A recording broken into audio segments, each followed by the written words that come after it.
Hello. Okay, so question 14. Here is a speed time graph. Excuse me. So we're going to need to draw ourselves a line. I'm not sure how here we go. At t equals 2. So we are effectively going to work out the gradient of this.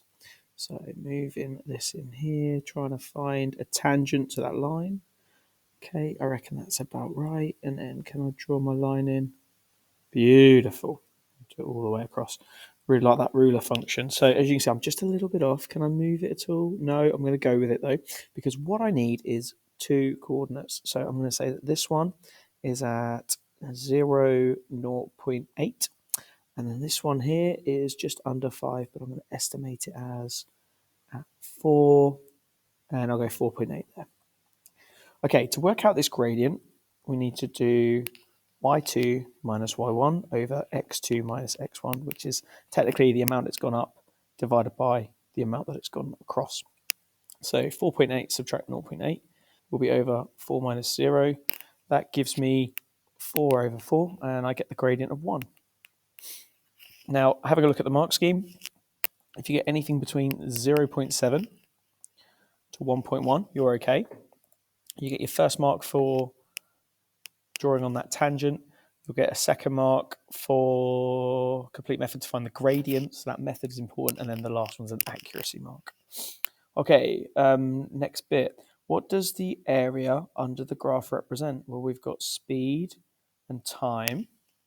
Speed, distance, time. Speed times by time will equal the distance. So that is the distance travelled. Distance travelled. Question 15. So A to B is 3A plus 4B. A to C is 15A plus 20B. And we need to prove they're on a straight line. That means that we should be able to multiply that by something in order to get that next one. So 15 divided by 3 gives me 5. 20 divided by 4 also gives me 5, which means 5 is our highest common factor in this. So 5 on the outside of the brackets, 3A plus 4B. Okay, and that's how we can also write A to C, and because we've got that common factor of the two vectors, they're on a straight line, or they're also parallel. Okay, next part, this one has, I've had to have a look at this one, it does throw me. So D is here, and if we go from D to E, it's 3E plus 6F. And then from E to F, it means that F is all the way over here. So F, from there all the way to there, because this one is from here to here, that is negative 10.5 E, take away 21F. Now, if we combine those two vectors, or even if we, we'll say if we combine those two vectors, we're going to find out what this one is in here, which is D to F. So D to F is D to E. If you go from D to E and then you plus E to F, that will give you D to F. So adding those two vectors together gives me negative 7.5E, and then take away 15F. Then we compare the two of them. So D to F, 7.5E, take away 15F, dot, dot, and then D to E is 3E plus 6F. If I divide by the 3E plus the 6F throughout, that's going to give me 1. And then 7.5E divided by 3 and also 15F divided by the 6 will give us 2.5. And that should give us our ratio. I know that we'll get a negative outcome if we divide that, but it doesn't matter because we're talking about length and we shouldn't have a negative length because that would take us into that unknown, into the Stranger Things area. So that will give us a 2.5 for our ratio because we're looking at the size of that. Have I got it in the right way around as well? D to F to D to E, 2.5 to 1. Question 16. A first aid test has two parts, a theory test and a practical test. The probability of passing the theory test is 0.75. So I'm going to have P and F for pass and fail, 0.75, and that means that fail is 0.25. Okay, then we've got pass, fail. This is for theory. This is for practical. And then we've got pass and fail again.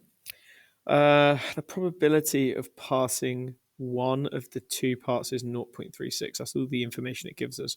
So that means that this route and this route, because there is pass, fail, and fail, pass, they sum to 0.36. So I'm going to have to label this one x, and this will be 1 minus x, x, and then 1 minus x. So this first route of pass is going to be 0.75 times by 1 minus x, because if we carry through down here, there to there, that's going to give me that probability, 0.75 times by the probability, which is 1 minus x. And then we multiply these two together as well. I'm not going to get the same pen, am I? There we go. And then that's 0.25x. If we add them together, it gives us that probability of passing just one of the two parts, which is 0.36. Okay, so next job is to do all these calculations. So 0.75, which is 0.75 times by 1, take away 0.75x plus 0.25x, which equals 0.36. Okay, these will combine to make minus half an x. So if I bring it over to the other side, that's positive half an x. And then for this one, 0.75, we're going to subtract 0.36, which is 0.39. And then if we double it, x equals 0.78. So that is the probability of passing the practical, which is what we wanted. So that's 0.78. Question 17. So y is directly proportional. Y equals k. Y is directly proportional to the square root of t. So square root of t. Y is 15 when t is 9. And then t is inversely proportional to the cube of x. Okay, so find a formula for y in terms of x. So the first thing I want to work out is k, and I'm hoping that we've got, the k is probably consistent throughout, I'm sure of it. So 15 equals k times by the square root of 9. 15 equals 3k, and therefore k is going to equal 5. Okay, put that into the next bit. So t equals 5 over x cubed. T is 8. 5 over, no, so that's not going to work. So we've got a different k. So I'm going to label it differently. I was just checking to see if that was going to work. So we'll call this one, think of a letter now, I'm going to call it a.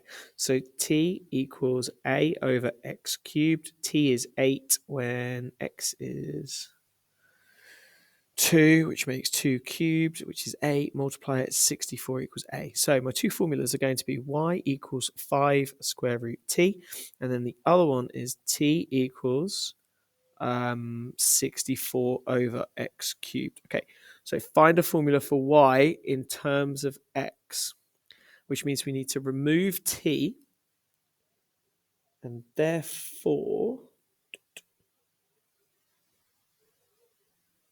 y in terms of x. So we're going to want it as y equals.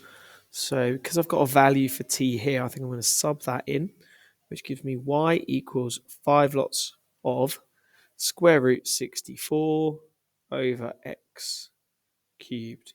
Okay, now I'm just going to try and simplify this. Y equals 5 times by the square root of 64 is 8. And that's going to go over. This square root remains because we can't square root that x cubed.